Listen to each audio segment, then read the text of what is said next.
بسم الله الرحمن الرحيم. دلوقتي احنا هنشرح جزء في الباي فيزيك اسمه الاسموزيس. الجزء ده هنشرح معاه الام سي كيو الخاص بيه، وهو ده اصلا 90% من الام سي كيو يعني. اول حاجه بقى الترانسبورت اللي احنا خدناه باسيف يا اما اكتف يا اما فيزيكال. باسيف في سيمبل في فاسيليتيتد في اسموزيس، وده اللي احنا هنشرحه النهارده دلوقتي، وهنشرح الام سي كيو بتاعه. الاسموزيس يعني ترانسبورت اوف ووتر اكروس سيل ميمبرين من التركيز الاقل للاملاح للتركيز الاعلى. اول حاجه طبعا التركيز الاعلى عشان ده الجزء اللي متعطش للميه، فعشان كده الميه بتنجذب ليها يعني. طبعا السبب الاساسي الاسموزيه مش كتره الميه بره ولا كده، عشان في حته ام سي كيو يعني معتمده على كده يعني، اللي هو ايه السبب الاساسي للاسموزيه اللي هو الاملاح. الكتاب موجود في الام سي كيو رقم 7 بيقول الاسموزيس في اجابتين ممكن نلخبطوا الطالب، اللي هي موفمنت اوف سولفنت اكروس سيمي ممبرين فروم ان اريا وير hydrostatic pressure and high to an area of low hydrostatic pressure. يعني بيقول انتقال الاسموزيس بيعتمد على الهيدروستاتيك بريشر من الاعلى للاقل. طبعا ديت اجابه غلط، لان الاسموزيس احنا قلنا ايه تعتمد على الاملاح. فالاجابه اللي هي الاصح اللي هي والادق اللي هي رقم دي، movement of solvent across membrane from an area of low solute concentration to an area of high solute concentration، عشان السبب الاساسي للاسموزيه هو ايه الاملاح. طبعا كده دي الاسموزيس وايه والجزء الخاص بيه. في جزء تاني بقى في الاسموزيس اسمه الاوزمولاريتي، ده بيوصف يعني تركيز محلول واحد بس، يعني علاقه بمحلول واحد. طبعا احنا كنا خدنا في الثانوي حاجه اسمها المولاريه، اللي هي او بالانجليزي المولاريتي، ده تركيز المولاري في اللتر، يعني ده مع بالقانون عدد المولات على ايه 1 لتر بتساوي مولز لكل لتر. مثلا لو عندنا مثلا ازازه ف 6 مول من محلول ماء، 6 مول لكل لتر. طبعا يعني ايه ده بغض النظر عن الحجم، ممكن المحلول ده انقله في اي حجم، بس ايه ما تفرقش يعني التركيز ده اهم حاجه يكون ثابت. طبعا لو قل يبقى ايه مخفف، لو زاد زي دي 12 مول يبقى ايه لكل لتر يبقى ايه مركز. ده يعني موضوع مهم. تاني نقطه، في نوع تاني بقى من المولاريتي اسمها الاوزمولاريتي، دي شبهها شويه وساعات بتختلف معاها في المعنى وتتفق معاها في المعنى احيانا، وهنقول الكلام ده دلوقتي. هي بالظبط زي المولاريتي بالظبط، الاوزمولاريتي زي المولاريتي، هي تركيز المحلول الاوزمولز على اللتر. يعني المولز اصلا بتشبه المولز في الاسمولز بتشبه المول في بعض ايه المعاني ليها يعني. ملي طبعا في نقطه ثانيه لازم نعرفها، حاجه اسمها ملي اوزمول. دي الملي طبعا احنا عارفين الملي من اي واحده بتساوي 10 سالب 3، فلو قلنا الاوزمول يبقى 10 سالب 3 اوزمول.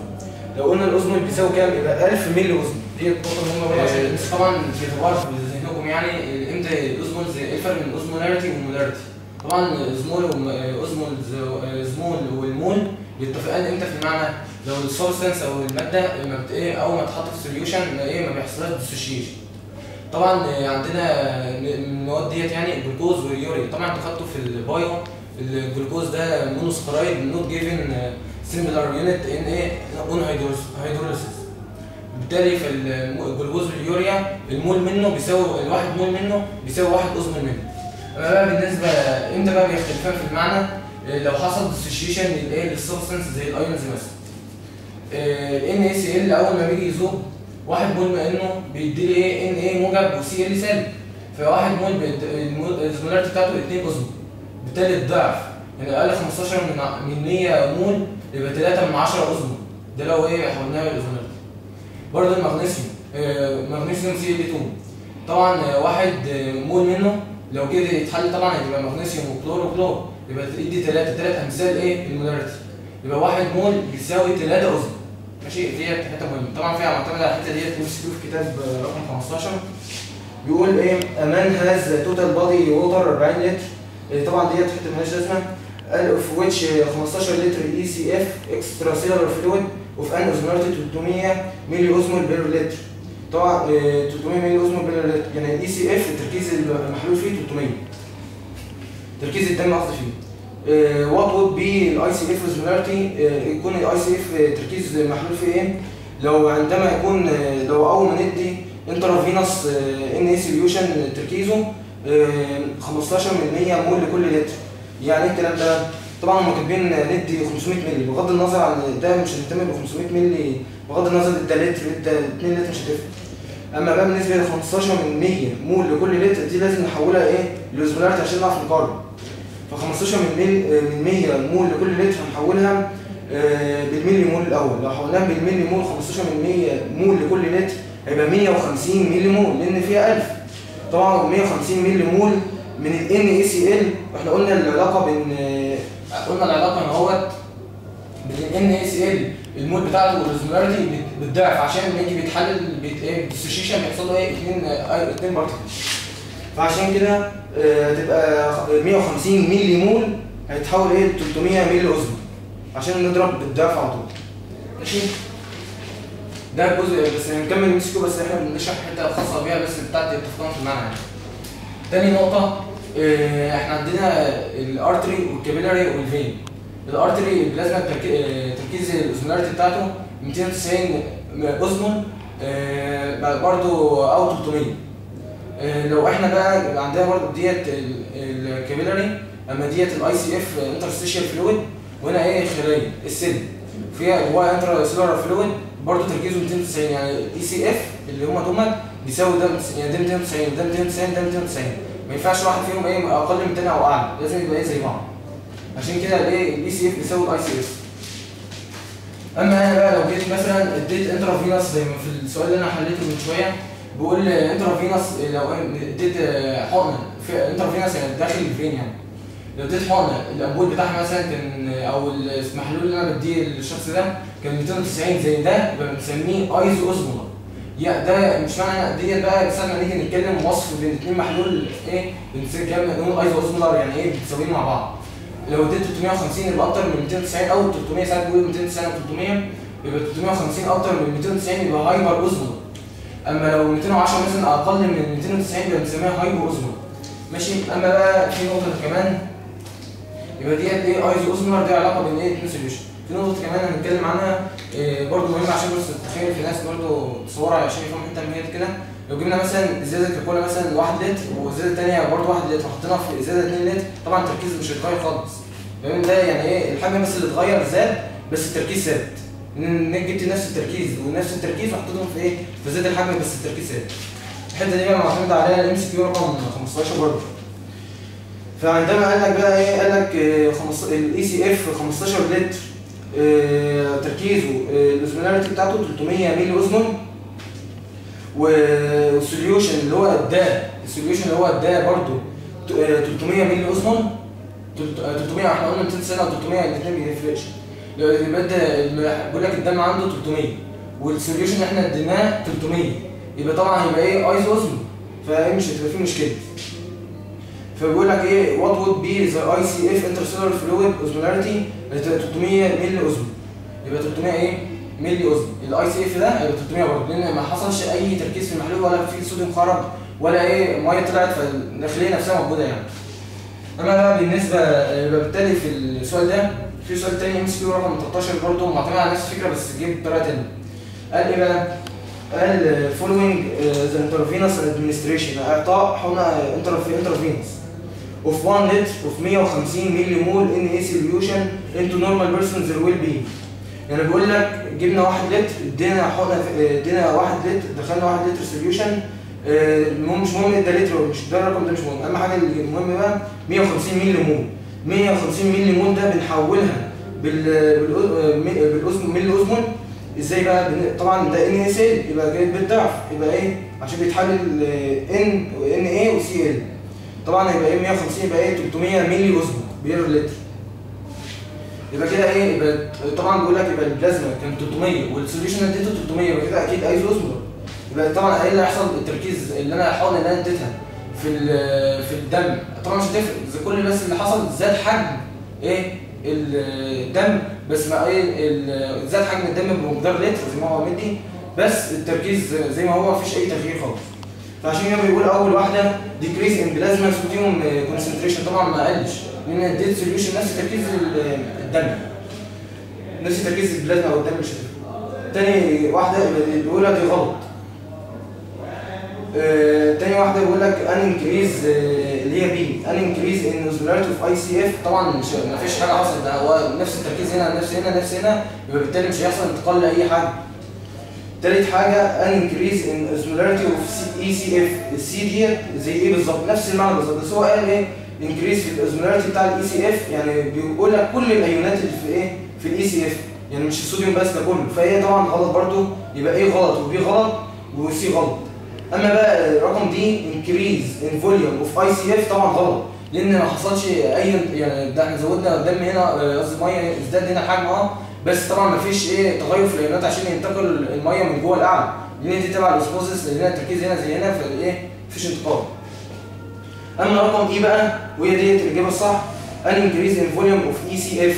طبعا احنا قلنا لو زودنا الانترفينوس حطينا 1 لتر بس، طبعا الاسمنت 6 بس، الفوليوم هو اللي زاد، وهي عشان كده الاجابه ايه. طبعا احنا دلوقتي بنتكلم تونستي، ده نوع تاني. طب هنعرف الفرق بين هو والاوزمولاريتي، بس دلوقتي بنتكلم عن التونستي. التونستي ديت الابيليتي تو بروديوس ستيدي تشينج ان ايه سيل، تشينج في الفوليوم ولا البريشر، طبعا الاثنين مع بعض يعني. اما بالنسبه كلمه الستيدي دي كلمه مهمه لازم نحط تحتها كذا خط. طبعا هو كاتبين في كتاب الابيليتي تو افكت فلويد فوليوم في السيل يعني برضه نفس الكلام، بس هو يعني عشان بس نفهم الموضوع الاول. اول حاجه لو جبنا مثلا سوليوشن اهو وحطينا فيه خليه، او حطينا فيه خليه، طبعا السوليوشن الخليه طبعا 290 مللي اوزمول، والسوليوشن اللي حطيته 290 مللي اوزمول. طبعا يبقى ايه، يبقى العلاقه بين ديت، لو احنا قلنا ساعه ما قلنا ديسكرايب اثنين سوليوشن، يبقى ديت ايزو اوزمولار، يعني بيساوي نفس التركيز، يبقى تركيز الاملاح متساوي. هنا بقى بالنسبه ديت 290 350، هنا طبعا اللي بره اكتر، السوليوشن ده اكتر من اللي جوه، يبقى 350 هايبر اوزمول، يبقى 350 مللي اوزمول دي يبقى هايبر اوزمول على ايه؟ عن الخليه اللي داخل الخليه. اما بقى بالنسبه ديت 290 واللي بره 210، يبقى ديت هايبو اوزمول. ماشي. بالنسبه بقى اللي هي الايزو اوزمولار ديت، طبعا ما فيش التركيز الاملاح متساوي، يبقى بالتالي ما فيش اسموزيه، واحنا مش شرط الاسموزيه، لازم في اختلاف في التركيز. طبعا هنا بقى الاسموزيه هنا 350 بره اكتر من اللي جوه، يبقى طبعا طبعا الحته دي متعطشه من الميه اكتر عشان فيها املاح كتير، فيحصل سحب من الميه من بره، فينتقل الميه من ايه من جوه لبره، فيحصل السيل هتيجي ان الفوليوم بتاع السيل، وبالتالي يحصل شرينك. اما هنا بقى بالنسبه للهايبو اوزمولار، هنا التركيز اللي بره اقل من اللي جوه، فيحصل سحب من الميه من بره لجوه الخليه، فازاي يحصل زياده السيل فوليوم يبقى سويل. طبعا في التونستي مش هتبقى هنا ايه ايزوتونيك.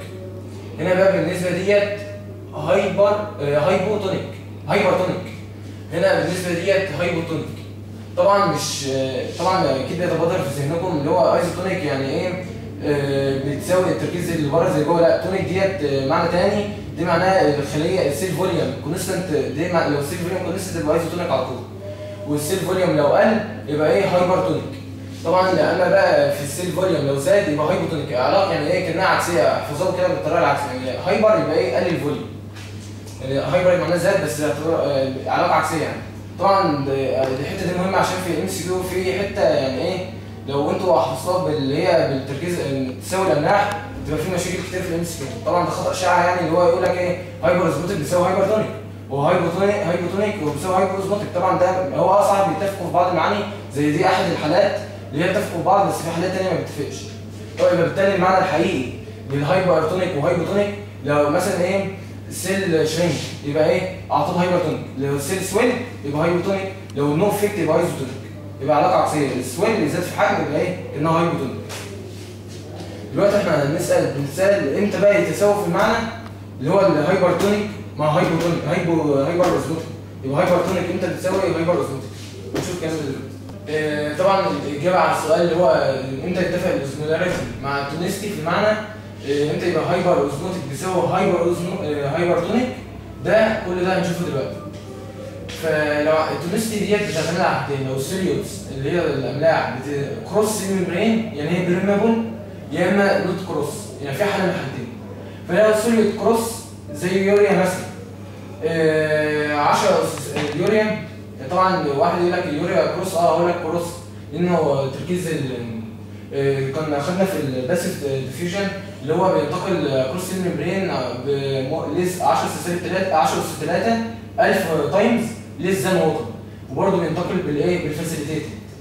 اما بقى بالنسبه للسوليوت نوت كروس ان اي سي، طبعا واحد هيقول لك ايه انتوا بتشتغلوا عشان ايه احنا خدنا في الليفل مصر اللي هو بيعدي، لا انا هقول له ده بيعدي هنثبتها له كذا حاجه.